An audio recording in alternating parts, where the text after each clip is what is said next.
तो friends welcome to my YouTube channel CK education hub. Friends आज का यह video Bihar board class 12 English rainbow part 2 पुरुष section का पहला चैप्टर जिसका नाम है इंडियन सिविलाइजेशन एंड कल्चर, इसको मैं समझाने जा रहा हूँ। फ्रेंड्स मैं आपको बताना चाहूँगा इंडियन सिविलाइजेशन एंड कल्चर यानी इस चैप्टर के ऑलरेडी मैं एक और वीडियो बना रखा हूँ जो इस वीडियो का फर्स्ट पार्ट है। तो अगर आपने उस वीडियो को नहीं देखा है तो आप मेरे यूट्यूब चैनल पे जाएंगे और पहले उस वीडियो को देखेंगे फिर इस वीडियो को देखेंगे। फ्रेंड्स मैं आपको बताना चाहूँगा मेरा जो वह वीडियो है यानी इंडियन सिविलाइजेशन कल्चर का जो फर्स्ट पार्ट है उसमें मैं महात्मा गांधी के बारे में बताया हूँ और ये जो इंडियन सिविलाइजेशन कल्चर है इसके पैराग्राफ नंबर 5 तक ऑलरेडी समझा रखा हूँ। तो फ्रेंड्स इस वीडियो में मैं पैराग्राफ नंबर 6 से स्टार्ट करूँगा, आप लोग ध्यान देंगे और समझने की कोशिश करेंगे। तो आइए फ्रेंड्स अब हम लोग इस वीडियो को स्टार्ट करते हैं। फ्रेंड्स अगर आप लोगों को दिखाई नहीं दे रहा होगा इसमें लिखी गई बात तो आप लोग मुझे कमेंट्स के माध्यम से बताएंगे। आइए फ्रेंड्स स्टार्ट करते हैं। इसमें लिखा गया है a man is not necessarily happy because he is rich और unhappy because he is poor. इसमें लिखा गया है मतलब कोई भी इंसान इसलिए खुश नहीं है कि वह अमीर है और कोई भी इंसान इसलिए नाखुश है कि वह गरीब है, ऐसा कोई बात नहीं है। मतलब अक्सर जो है मतलब गरीबों को खुश देखा गया है और अक्सर अमीरों को क्या देखा गया है, दुखी देखा गया है, मतलब नाखुश देखा गया है। तो ये ज़रूरी ना है जो कोई इंसान ना अगर रिच है तो वो क्या रहेगा, हैप्पी रहेगा, और ये भी ज़रूरी नहीं जो कोई इंसान अगर पुअर है, गरीब है, तो वो क्या रहेगा, अनहैप्पी रहेगा यानी नाखुश रहेगा।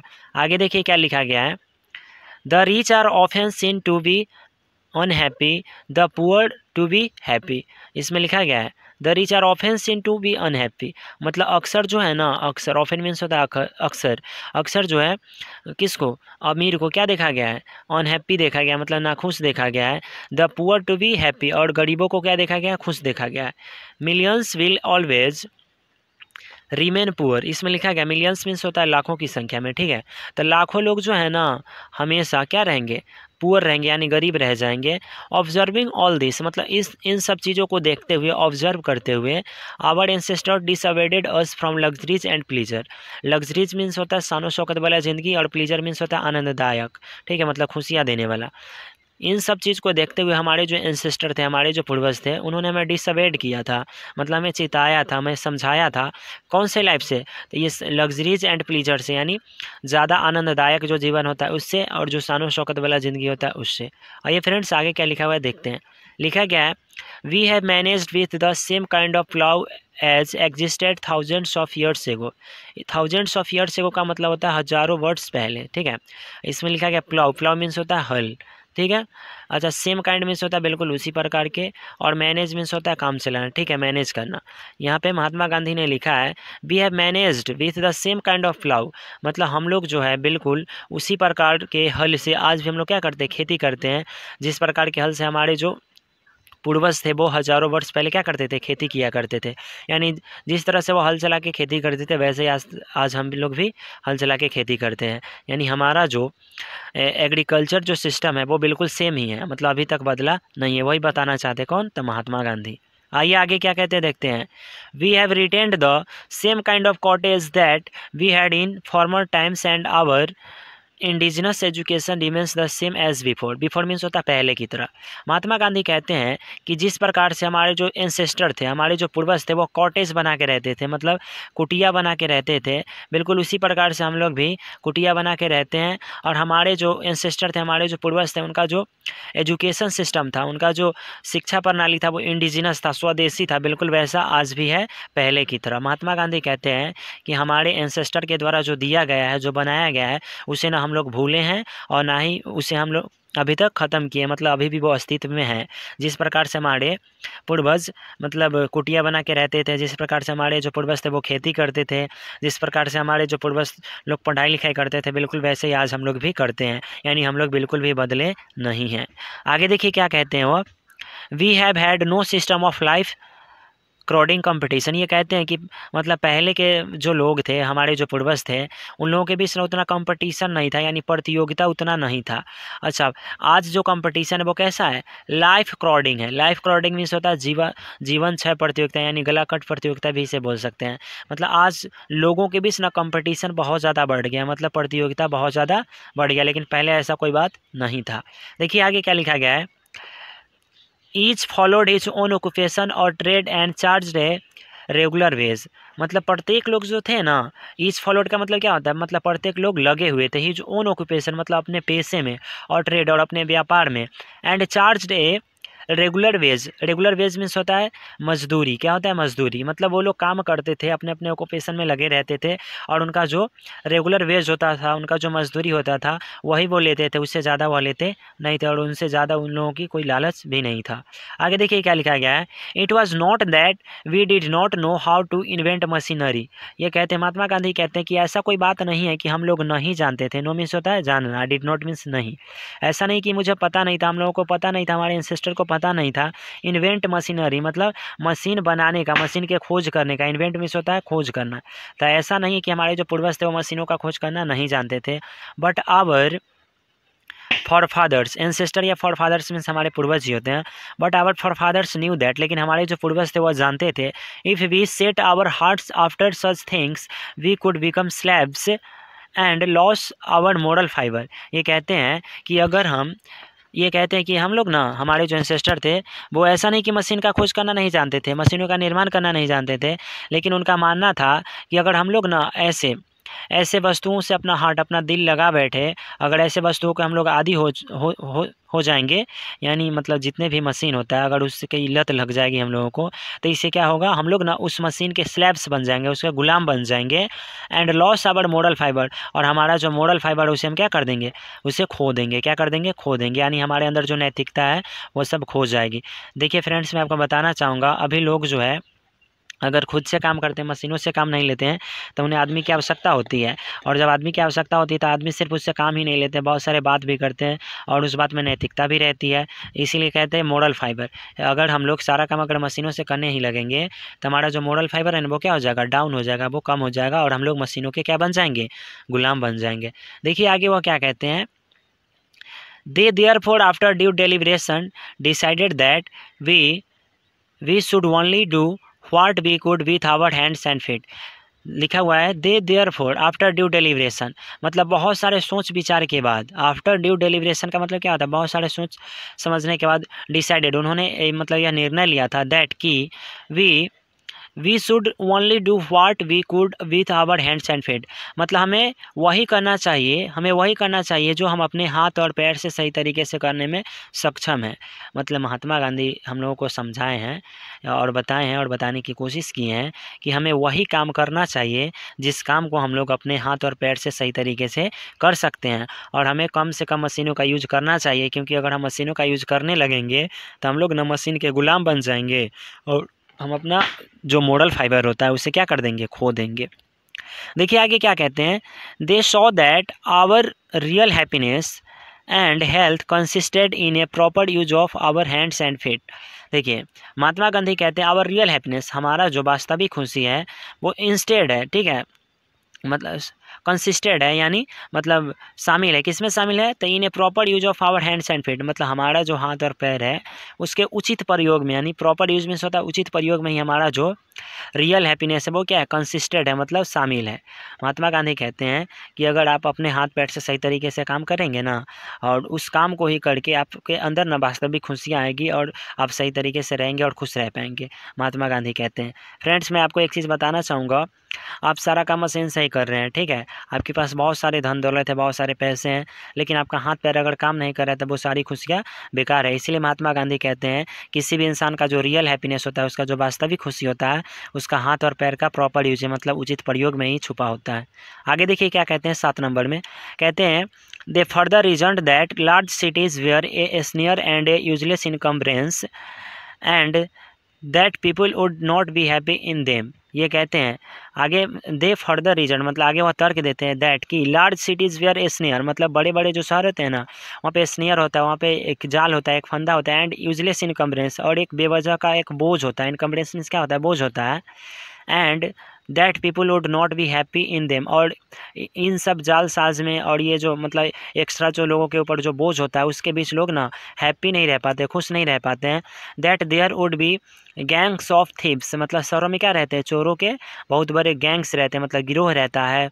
आगे देखिए क्या बता रहे हैं, कहते हैं robber prostitution and vice flourishing in them and that poor men would be robbed by rich man. इसमें लिखा गया है जो शहर होते हैं ना, वहाँ पे बहुत सारे लोग रहते हैं जो मतलब लोगों को लूट लेते हैं, गरीब लोगों को धोखा देते हैं, गांव में रहने वाले को धोखा देते हैं। इस और वहाँ पे ना प्रोस्टिट्यूशन एंड वाइस फ्लस्टरिंग मीन्स होता है फलना फूलना। वहाँ पे ना बुराइयाँ फलता फूलता है, कहाँ पे, शहरों में। और वहाँ पे बड़े बड़े डाकुओं के, चोरों के समूह रहते हैं जो मतलब अच्छे लोगों के, गांव में रहने वाले साधारण लोगों को क्या करते हैं, वो लूट लेते हैं। इसीलिए वो कहना चाहते हैं कि शहर में लोग ज़्यादा खुश नहीं रहते और गाँव में ही ज़्यादा खुश रहते हैं। आगे क्या कहते हैं देखिए, they we are therefore satisfied with a small village. इसीलिए मतलब हमारे जो पूर्वज थे ना, वह गाँव में ही संतुष्ट थे और गाँव में ही खुश थे। देखिए आगे 8 नंबर पैराग्राफ में क्या बताया जा रहा है। इसमें लिखा गया, they saw that king and their swords were inferior to the swords of ethics. देखिए आगे महात्मा गांधी ने क्या बताया है कि पहले के ज़माने में क्या होता था, उन्होंने देखा था किंग्स एंड देयर स्वर्ड्स मतलब राजा और उनकी जो तलवारें होती थी, वेयर इन्फीरियर मतलब वह कुछ भी नहीं था, मतलब एकदम छोटा साबित हो जाता था, to the sword of ethics मतलब नीति के तलवार के सामने, मतलब राजाओं का तलवार कुछ भी नहीं था, एकदम छोटा पड़ जाता था। एथिक्स मतलब नीति होता है। And they therefore held the sovereigns of the earth to be inferior to the rishis and the फकीर्स। देखिए यहाँ पे सॉवरिजन्स है, इसका मतलब होता है राजा रानी। क्या होता है, राजा रानी। मतलब ये जो फकीर होते थे यानी साधु संत होते, ऋषि मुनि होते थे, उनके सामने ना राजा रानी कुछ भी नहीं थे। मतलब वो सभी उनके आगे क्या करते थे, सिर झुकाते थे, मतलब उनकी बात को मानते थे और सुनते थे। किनकी बात को, तो ऋषि मुनियों के बात को। कौन, तो सॉवरिजन्स जो राजा रानी होते थे वो भी। ऐसा होता था हमारे पहले के ज़माने में, यानी आज से हज़ारों वर्ष पहले। आगे क्या कहते देखिए, a nation with a constitution like this is fitter to teach other than to learn from others। इसमें लिखा गया ए नेशन मतलब एक ऐसा राज्य, विथ ए कॉन्स्टिट्यूशन जहाँ का नियम कानून था, लाइक दिस मतलब इस तरह का नियम कानून था, इज फिटर मतलब इतना बेहतर था, इतना फिट था, टू टीच अदर्स मतलब जो दूसरों को सीखना चाहिए। हमारे जो नियम कानून थे, जो हमारे एंसेस्टर ने जो नियम कानून बनाए थे, वह दूसरों को सीखना चाहिए। Then to learn from others, ना कि दूसरों से मुझे सीखना चाहिए। यानी हमारे जो पूर्वजों ने जो सभ्यता का निर्माण किया है, सभ्यता का विकास किया, जो नियम बनाया है, वो नियम बिल्कुल भी सही है, मतलब बिल्कुल वेस्ट है। इसलिए हमें क्या करना चाहिए, अपने नियम को मानना चाहिए। और मेरा जो नियम है वो दूसरे लोगों को, अदर कंट्री वालों को सीखना चाहिए, ना कि हमें अदर कंट्री वालों से सीखना चाहिए। आगे देखिए वह क्या कहते हैं। आगे कहते हैं, this nation and courts lawyers and doctors but they were all within bounds. ये कहते हैं कि मतलब उस टाइम भी, मतलब पहले के ज़माने में भी क्या थे, कोर्ट्स थे, मतलब कचहरी था, लॉयर्स मतलब वकील थे, एंड डॉक्टर्स और डॉक्टर भी थे, but they were all within bounds, लेकिन सब लोग ना एक बाउंड्स में मतलब एक लिमिट्स में थे, मतलब एक सीमा में बंधे हुए थे। आगे लिखा गया, everybody knew that this professions were not particularly superior. और सब लोगों को पता था कि उनका जो प्रोफेशन है, उनका जो पेशा है, वह सबसे मतलब ऐसा नहीं है कि वो सबसे बेहतर है, दूसरे लोगों से बेहतर है, सुपीरियर है, सबसे बेहतर है, ऐसा नहीं मानते थे। यानी पहले के ज़माने के जो डॉक्टर थे, वकील थे, वह यह नहीं मानते थे कि अगर मैं नहीं रहूँगा तो लोगों की मृत्यु हो जाएगी और मैं सबसे बेहतर इंसान हूँ। मतलब दूसरों पे मतलब ये धौंस नहीं जमाते थे कि मैं सबसे बेहतर हूँ समाज में, ऐसा कुछ नहीं था। सब लोग अपने अपने काम में लगे रहते थे और कोई किसी के ऊपर धौंस नहीं जमाता था और कोई किसी को लूटता भी नहीं था। आगे क्या लिखा गया है, moreover these vakils and vaids did not rob people. यहाँ पे लिखा गया है, ये जो वकील्स थे और जो वैद्य थे, जो डॉक्टर थे, वह लोगों को लूटते नहीं थे, रॉब नहीं करते थे। आगे क्या लिखा गया है, they were considered people's dependents not their masters. इसमें ये लिखा गया है, ये जो मतलब पहले के ज़माने के जो डॉक्टर थे, जो वकील थे, वह ऐसा नहीं सोचते थे कि जो जितने भी लोग हैं वह उन पे डिपेंडेंट है और वह लोगों के मास्टर है, मतलब लोगों के मालिक है, ऐसा वह नहीं सोचते थे। आगे क्या लिखा गया है, जस्टिस वाज टॉलरेबली फेयर।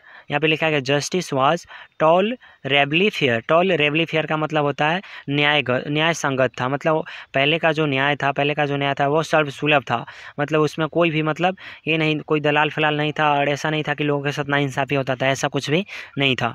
आगे देखिए क्या लिखा गया है, the ordinary rule was to avoid courts. मतलब जितने भी ऑर्डिनरी रूल्स थे, मतलब जो घरेलू नियम थे, जो सामाजिक जो नियम थे, उसी से काम चल जाता था, मतलब कोर्ट कचहरी का कोई आवश्यकता था ही नहीं। There were no touts to lure peoples into them.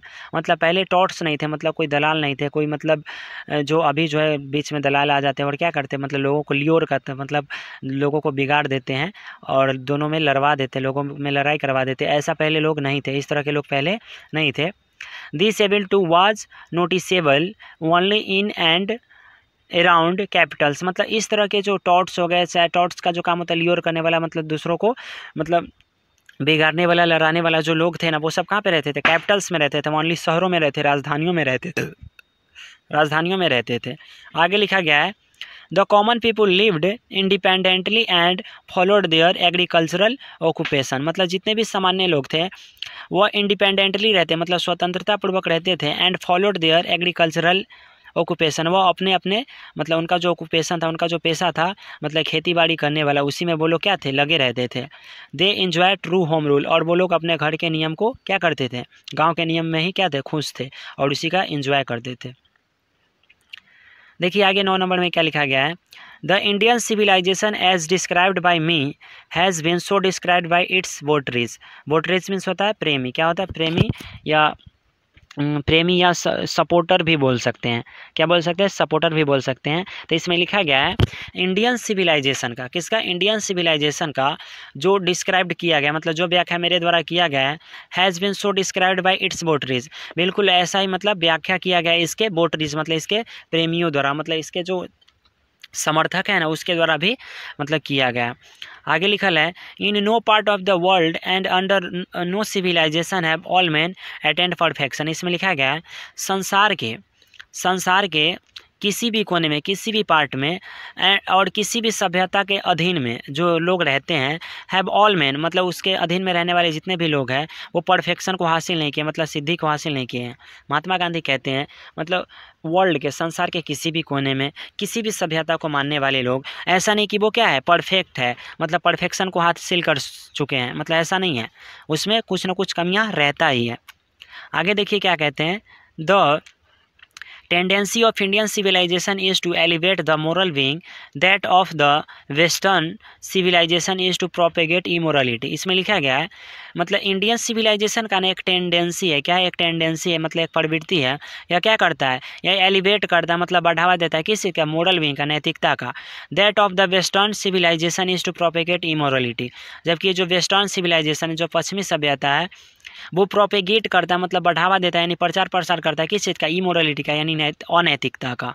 और देखिए अपना जो इंडियन सिविलाइजेशन है वो एलिवेट करता है किस चीज़ को? मोरल बीइंग को, यानी नैतिकता को। और ये जो वेस्टर्न सिविलाइजेशन है प्रोपेगेट करता है, मतलब प्रचार प्रसार करता है किस चीज़ का? इमोरलिटी का। आगे देखिए क्या लिखा गया है the latter is godless, the former is based on belief in God. इसमें देखिए द लेटर इज जो लिखा गया, द लेटर इज मतलब ये वेस्ट कंट्री वालों के लिए लिखा गया, यानी वेस्टर्न सिविलाइजेशन जो है ना वो गॉडलेस है, मतलब पश्चिमी सभ्यता को मानने वाले जो लोग हैं वो गॉडलेस है, मतलब ईश्वर विहीन है, मतलब उन लोगों को ईश्वर में, भगवान में विश्वास नहीं है। The former is based on a belief in God, और फॉर्मर का यूज़ किया गया है ईस्टर्न सिविलाइजेशन के लिए, मतलब इंडियन सिविलाइजेशन के लिए। लेकिन इंडियन सिविलाइजेशन के अधीन में जो रहने वाले लोग हैं उनको ना भगवान में विश्वास है। So understanding and so believing it behoves every lover of India to cling to the old Indian civilization even as a child cling to the mother's breast। देखिए इसीलिए महात्मा गांधी कहते हैं, और महात्मा गांधी को विश्वास है, और बिलीविंग मतलब होता है विश्वास, और बिहोव्स मतलब होता है प्रतीत होना। महात्मा गांधी को बहुत सारा मतलब विश्वास है और इनको ऐसा प्रतीत होता है कि लवर ऑफ इंडिया मतलब जितने भी इंडिया के प्रेमी हैं, भारत के प्रेमी हैं, cling to the old Indian civilization even a child cling to the mother's breast, मतलब उसी प्रकार से मतलब प्रत्येक इंडियन को अपने इंडियन सिविलाइजेशन से क्लिंग रहना चाहिए, मतलब जुड़ा हुआ रहना चाहिए। क्लिंग मतलब होता है जुड़ा हुआ होना या चिपका हुआ होना, जुड़े हुए रहना चाहिए, जिस प्रकार से एक बच्चा जो होता है अपने माँ के गोद से चिपका हुआ रहता है। आगे देखिए 10 नंबर में क्या बताया गया है I am no hater of the West. Mahatma Gandhi कहते हैं I am no hater of the West, कि मैं जो हूँ ना पश्चिम के देशों को और पश्चिमी सभ्यता का हेटर नहीं हूँ, मतलब मैं उससे नफरत नहीं करता हूँ।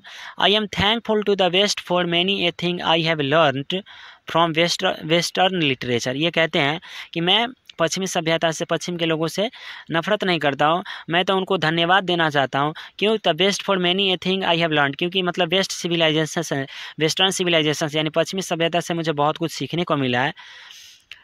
But I am thankful to modern civilization, लेकिन ये कहते हैं कि मैं उसे ना धन्यवाद कहना चाहता हूँ मॉडर्न सिविलाइजेशन को, फॉर टीचिंग मी, मुझे मतलब मुझे यह शिक्षा देने के लिए, यह सिखाने के लिए, दैट कि if I want India to rise to its fullest height. Mahatma Gandhi कहते हैं अगर इंडिया को ना फुलेस्ट हाइट तक मतलब एकदम ऊंचा तक उठना है, बहुत आगे तक बढ़ना है, I must tell my countryman, तो मुझे अवश्य अपने कंट्री मैन से, अपने देशवासियों से कहना चाहिए फ्रैंकली, साफ साफ, that after years and years of experience, मतलब सालों साल के एक्सपीरियंस मतलब अनुभव के आधार पर, मॉडर्न सिविलाइजेशन मतलब आधुनिक सभ्यता के सालों साल के अनुभव के आधार पे, मतलब ये अपने कंट्री मैन को, अपने देशवासियों को साफ साफ कहना चाहते हैं। क्या कहना चाहते हैं? I have learn one lesson, मतलब मैं एक ही आधुनिक सभ्यता से मैं एक ही लेसन सीखा हूँ, एक ही पार्ट सीखा हूँ, from it, and that is the must shun it all cost. Shun means होता है दूर रहना, इट ऑल कोस्ट मतलब होता है किसी भी कीमत पर। ये कहते हैं कि मॉडर्न सिविलाइजेशन से ना, मतलब मॉडर्न सिविलाइजेशन के मतलब सालों साल के एक्सपीरियंस के आधार पे, मतलब उसके अनुभव के आधार पे मुझे ना एक ही चीज़ पता चला है, सीखने को मिला है, और वो क्या है कि किसी भी कीमत पर मुझे, जितने भी भारतीय लोग हैं उसे, इसे दूर रहना चाहिए। सन मीन्स होता है दूर रहना। फ्रेंड्स, पैराग्राफ नंबर 10 में महात्मा गांधी ने बताया है कि मैं ना वेस्टर्न सिविलाइजेशन का विरोधी नहीं हूँ, मैं उसका विरोधी नहीं हूँ, मैं उसे धन्यवाद कहना चाहता हूँ क्योंकि मुझे ना उससे बहुत कुछ सीखने को मिला है। लेकिन वो कहना चाहते हैं कि मॉडर्न सिविलाइजेशन से मुझे एक ही बात सीखने को मिला है और एक ही जानकारी मिला है वर्षों के एक्सपीरियंस के बाद, कि मुझे ना किसी भी कीमत पर, मतलब किसी भी कीमत पर क्या करना चाहिए, इससे क्या रहना चाहिए, मतलब दूर। आइए फ्रेंड्स, पैराग्राफ नंबर 11 देखते हैं, इसमें क्या लिखा गया है। इसमें लिखा गया है, what is that modern civilisation. Mahatma Gandhi कहते हैं कि मॉडर्न सिविलाइजेशन क्या है? It is the worship of material, मतलब ये जो है ना मटेरियल मतलब भौतिकवाद की पूजा है, मतलब मटेरियल की पूजा है, मतलब ये वस्तुओं की पूजा है। It is the worship of the brute in us, और हमारे अंदर जो छुपी हुई जो ब्रूट है, जो बुराइयां हैं, उसकी पूजा है। इट इज़ अनडेलिबरेटेड, अनडेलिबरेटेड का मतलब क्या होता है? कंप्लीट। क्या होता है? Complete. It is unadulterated materialism and modern civilisation is nothing if it does not think at every step of the triumph of material civilisation. देखिए, महात्मा गांधी कहते हैं कि ये जो मॉडर्न सिविलाइजेशन है ना, वो क्या है? तो यह ना वर्शिप ऑफ द मटेरियल मतलब वस्तुओं की पूजा है, और क्या है? तो हमारे अंदर छुपी हुई बुराइयों की पूजा है। इट इज़ अनएडल्ट्रेटेड मतलब ये कंप्लीट, मतलब पूर्ण रूप से मटेरियलिज्म है, मतलब भौतिकवाद है। And modern civilisation is nothing, और मॉडर्न सिविलाइजेशन कुछ भी नहीं है। यह क्या है? तो मटेरियल सिविलाइजेशन मतलब ये जो आधुनिक सभ्यता जो है ना, आधुनिक सभ्यता मतलब वस्तुओं के ट्रायम्फ मतलब विजय का, मतलब ये लोग क्या करते हैं? उसी का जश्न मनाते हैं और उसी का ये पूजा है, इससे ज़्यादा कुछ भी नहीं है। मतलब ये जो मटेरियल के ये नए नए मटेरियल की खोज करते हैं, मटेरियल के खोज करते हैं, नए नए मशीनों का खोज करते हैं, और उसी के विजय का, उसी के ट्रायम्फ का, उसी का ये खुशियाँ मनाते हैं, इससे ज़्यादा कुछ भी नहीं है। फ्रेंड्स, 11 नंबर पैराग्राफ में महात्मा गांधी कहते हैं ना कि मॉडर्न सिविलाइजेशन जो है ना, मतलब पूर्ण रूप से वस्तुओं की पूजा है, और ये रात दिन वस्तुओं के खोज में ही लगे रहते हैं। और ये लोग जो है ना प्रत्येक स्टेप पे मतलब प्रत्येक स्टेप पे मतलब प्रत्येक जगह पे आप जाएंगे तो आपको हर जगह पे देखने को मिलेगा कि ये लोग ना नए नए मशीनों के खोज का, नए नए वस्तुओं के खोज का खुशियाँ मनाते हैं, जश्न मनाते हैं, और नए नए वस्तुओं के खोज के ट्रायम्फ मतलब होता है विजय, विजय का ये क्या करते हैं? मतलब खुशियाँ मनाते हैं। आइए अगला पैराग्राफ नंबर 12 देखते हैं, इसमें क्या लिखा गया है। It is perhaps unnecessary, if not useless, to weigh the merits of the two civilizations. It is likely that the West has evolved a civilization suited to its climate and surroundings, and similarly, we have a civilization suited to our conditions, and both are good in their own respective spheres। इसमें लिखा गया है it is perhaps मतलब शायद, unnecessary मतलब यह अनावश्यक है, इफ़ नॉट यूजलेस लेकिन यह बेकार नहीं है, to weigh the merits of two civilization यानी दो सभ्यताओं के बीच, दो सभ्यताओं का तौलना, ठीक है, यानी तुलना करना या तौलना, मतलब ये क्या है? अनावश्यक है, तो ये बेकार है। आगे कहते हैं इट इज़ लाइकली दैट, मतलब it is likely that the west has evolved, मतलब ये कहते हैं कि ये बात सही है कि मतलब वेस्ट जो पश्चिम के जो लोग हैं उन्होंने जिस सभ्यता का विकास किया है वो अपने क्लाइमेट मतलब अपने जलवायु एंड सराउंडिंग्स और अपने परिवेश के हिसाब से उन्होंने क्या किया है? इसका निर्माण किया है। एंड सिमिलरली, साथ ही we have a civilisation suited to our conditions and both are good in their own respect. देखिए 12 नंबर पैराग्राफ में महात्मा गांधी कहते हैं कि पश्चिमी देश के जो लोग हैं वो पश्चिमी सभ्यता का निर्माण किए हैं अपने जलवायु और अपने सराउंडिंग्स मतलब अपने परिवेश के हिसाब से, और वो उनके लिए सही है। और हमारे जो इंडियन सिविलाइजेशन है ये भी अपने क्लाइमेट यानी अपने जलवायु और अपने परिवेश के हिसाब से अपने सभ्यता का निर्माण किए हैं, तो ये भी अपनी जगह पे सही है। यानी वेस्टर्न सिविलाइजेशन भी अपनी जगह पे सही है और ईस्टर्न सिविलाइजेशन भी अपनी जगह पे सही है। आइए पैराग्राफ नंबर 13 में देखते हैं इसमें क्या लिखा गया है। The distinguishing characteristic of modern civilization is an indefinite multiplicity of human wants. ये कहते हैं कि वेस्टर्न सिविलाइजेशन का जो मतलब डिस्टिंग्विशिंग कैरेक्टरिस्टिक है, मतलब इसकी जो विशेषता है वह क्या है, तो indefinite multiplicity of human wants, मतलब मानव का जो अनंत तक जो उसकी जो इच्छा में वृद्धि है वही इसका क्या है, विशेषता है। आगे कहते हैं the characteristic of ancient civilization is an imperative restriction upon and a strict regulating of them these wants. मतलब देखिए, और अपना जो ये एंशिएंट सिविलाइजेशन है, अपना जो इंडियन सिविलाइजेशन है, इसकी विशेषता क्या है, इसका कैरेक्टरिस्टिक क्या है। देखिए इस वेस्टर्न सिविलाइजेशन वाला अपने वांट्स को मतलब अपनी इच्छाओं को वृद्धि में विश्वास करता है, लेकिन हमारा जो एंशिएंट सिविलाइजेशन इंडियन सिविलाइजेशन के जो लोग हैं ना उसमें इम्परेटिव मतलब ज़रूरी रेस्ट्रिक्शन मतलब आवश्यक जो है ना उस पर प्रतिबंध लगाते हैं, उस पर रोक लगाते हैं। किस पे, तो अपने वांट्स पे, ठीक है। और यही क्या है, मतलब इसका भारतीय सभ्यता का यही विशेषता है। आगे देखिए लिखा गया द मॉडर्न और वेस्टर्न इंसेसेबलनेस, मतलब मॉडर्न मतलब आधुनिक और पश्चिमी जो इंसेसेबलनेस है मतलब उन लोगों का जो ये असंतुष्टि है, एराइजेज मतलब उत्पन्न होती है really from want of living faith in a future state and therefore also in divinity. देखिए डिविनिटी मतलब होता है ईश्वरीय शक्ति, मतलब ठीक है, मतलब भगवान की शक्ति। देखिए पश्चिमी देश के जो लोग हैं वो भगवान में विश्वास नहीं करते, इसलिए उनके अंदर ना इंसेसेबलनेस रहता है, मतलब असंतुष्टि रहता है। आगे लिखा गया द रिस्ट्रेंट ऑफ एंशिएंट और eastern civilization arises from a belief often in spite of ourselves in a future state and existence of a divine power. Divine power means होता है भगवान की शक्ति। देखिए लेकिन पूर्वी देश के जो लोग हैं, पूर्वी सभ्यता को जो मानने वाले लोग हैं, जो इंडियन सिविलाइजेशन को मानने वाले लोग हैं, जो भारतीय सभ्यता को मानने वाले लोग हैं, उनको ना भगवान में विश्वास है और इसीलिए वह क्या करते हैं, इसीलिए उनके अंदर संतुष्टि है और उनके अंदर बेचैनी नहीं है और वो बिल्कुल संतुष्ट है, पश्चिमी देश के लोगों की तरह असंतुष्ट नहीं है। आइए पैराग्राफ नंबर 14 देखते हैं इसमें क्या लिखा गया है। Some of the immediate and brilliant results of modern inventions are too maddening to resist, but I have no manner of doubt that the victory of man lies in that resistance. We are in danger of watering away the permanent good for a momentary pleasure. Momentary pleasure means होता है क्षणिक सुख। क्या होता है, क्षणिक सुख। Permanently मतलब क्या होता है, अस्थाई सुख। तो इसमें ये लिखा गया है, महात्मा गांधी कहते हैं कि मैं ना कुछ इमीडिएट मतलब कुछ तत्कालिक और ब्रिलियंट मतलब शानदार results of the modern inventions मतलब आधुनिक खोज के कुछ शानदार और तत्कालिक खोज ने टू मैडनिंग मतलब लोगों को पागल कर दिया। क्या कर दिया, पागल कर दिया है। टू रेजिस्ट मतलब बहुत ज़्यादा पागल कर दिया और लोगों को क्या कर दिया है, मतलब उस पर प्रतिबंध लगा दिया है।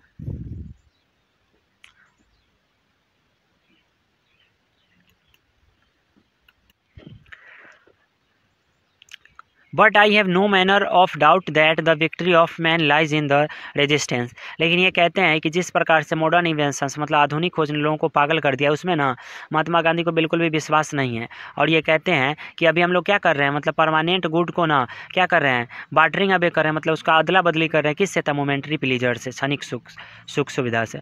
आगे देखिए क्या कहते हैं 15 नंबर में, इसमें लिखा गया है just as in the west they have made wonderful discoveries in things material, similarly Hinduism has made still more marvelous discoveries in things of religions of the spirit of the soul। देखिए इसमें लिखा गया है कि जिस प्रकार से waste country ने यानी वेस्टर्न सिविलाइजेशन ने बहुत ही ज़्यादा मतलब शानदार खोज किया है, वस्तुओं का खोज किया है, सिमिलरली उसी प्रकार से हमारे जो हिंदुज़्म है इसने भी खोज किया है किस चीज़ का, और उससे भी ज़्यादा ये मार्वलस, उससे भी शानदार है। वो क्या है, तो रिलीजन धर्म का, स्पिरिट मतलब आस्था का यानी आत्मा का, ऑफ द सोल मतलब भी आत्मा होता है। तो धर्म और आत्मा का खोज किसने किया है, हिंदुज़्म ने किया है, मतलब इंडियन सिविलाइजेशन के जो लोग हैं उन्होंने किया है। आगे देखिए इसमें क्या लिखा गया है 16 नंबर में, but we have no eye for this great and fine discoveries, ये we are dazzled by the material progress that western science has made, I am not enormed of that progress.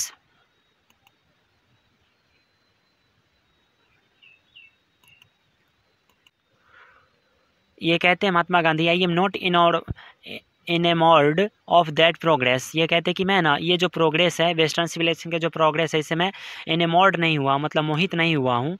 In fact वास्तव में it almost seems as दो God in his wisdom has prevented Indian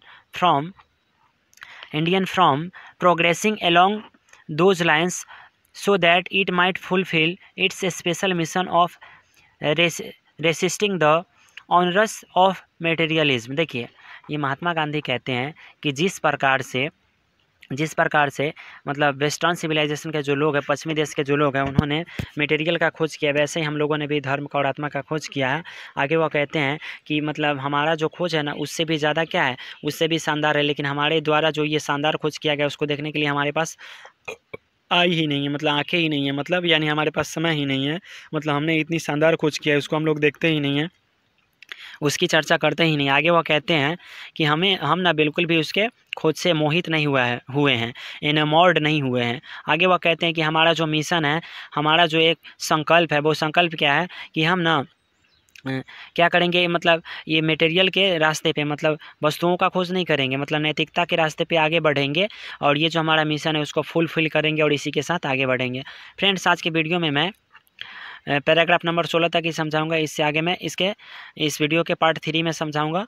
मेरे video को देखने के लिए धन्यवाद। और अगर ये मेरी वीडियो अगर आपको अच्छी लगी होगी, अगर आप इस वीडियो से कुछ जानने को मिला होगा, समझने को मिला होगा, तो आप मेरे वीडियो को लाइक करेंगे, कमेंट करेंगे और मेरे चैनल सीके एजुकेशन को सब्सक्राइब करेंगे और अपने दोस्तों के साथ शेयर करेंगे।